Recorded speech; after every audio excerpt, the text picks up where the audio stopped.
Wow, অসাধারণ! কি সুন্দরভাবে দেখেন তৈরি করা হচ্ছে। আসসালামু আলাইকুম, হ্যালো এভরিওয়ান, কেমন আছেন সবাই? আশা করি সকলে ভালো আছেন। আমি আল্লাহর রহমতে আপনাদের দোয়ায় ভালো আছি। তো ভিউয়ার্স, আজকে একটি ব্লগ ভিডিও নিয়ে হাজির হয়ে গেছি। সেটি হলো আজকে একটি খাবারের ব্লগ নিয়ে হাজির হব। সেটা হলো মটকার চা, অর্থাৎ মাটির পাত্রের ভিতরে চা তৈরি করা হয়। অনেক ধরনের চা তৈরি করা হয়, কফি তৈরি করা হয়। মোট কথা মটকার চা বলে এটাকে নামকরণ করা হয়েছে। তো সেটা কিভাবে তৈরি করা হয় বা কীভাবে বানানো হয় সেটা আপনাদেরকে দেখাবো।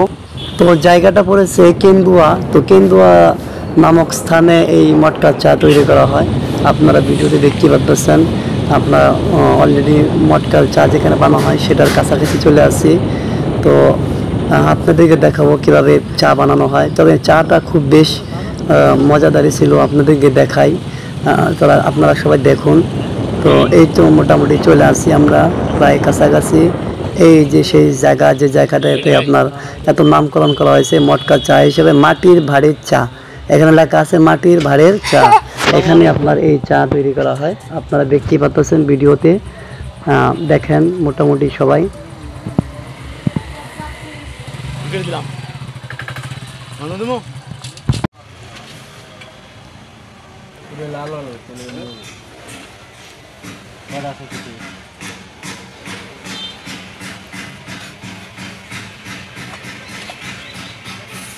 পুরো আগুনের উপর দিয়ে আগুনের উপরে দিয়ে রাখেন।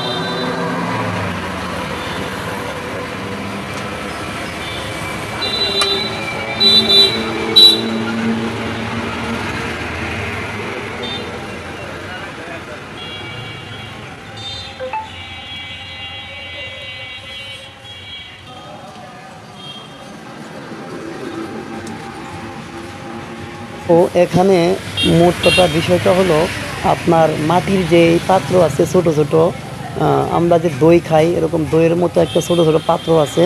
তো এই পাত্রটা আগুনে পর্যাপ্ত পরিমাণে তাও দেওয়া হয় বা তাপ দেওয়া হয় বা আগুন দিয়ে এটাকে প্রচুর পরিমাণে গরম করা হয়। তো এই গরম করার ভিতরে আবার চা ঢেলে দেওয়া হয়।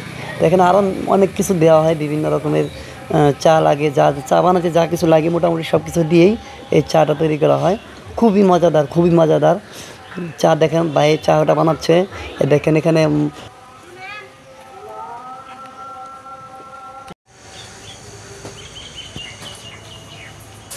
ও হ্যালো এভরিওয়ান, তো আমরা চলে আসছি এই যে মটকা চা। আসলে মটকা চা বলতে এই যে আপনার মাটির একটা পাত্রের ভিতরে এই চাটা বানানো হয়, এই যে দেখতে পাচ্ছেন। তবে অনেক মজাদার এবং সুস্বাদু হয়, আপনারা চলে আসতে পারেন, খেতে পারেন। তো তো ভিউয়ার্স ছিল, এই ছিল আমাদের আজকের ব্লগটা মটকা চা নিয়ে। তো আপনারা দেখতেই পারলেন। তো অসাধারণ একটা জায়গা বা খুবই মজাদার চা খাইলাম আমরা, ভালো লাগলো অনেকটা। তো আপনারাও আসতে পারেন। আর বিশেষ করে এই ব্লগটি কেমন হলো অবশ্যই জানাবেন। যদি ভালো লেগে থাকে অবশ্যই ব্লগটি শেয়ার করে দিবেন, সবাই পাশে থাকার চেষ্টা করবেন। ভালো থাকবেন, সুস্থ থাকবেন। আল্লাহ হাফেজ, আসসালামু আলাইকুম।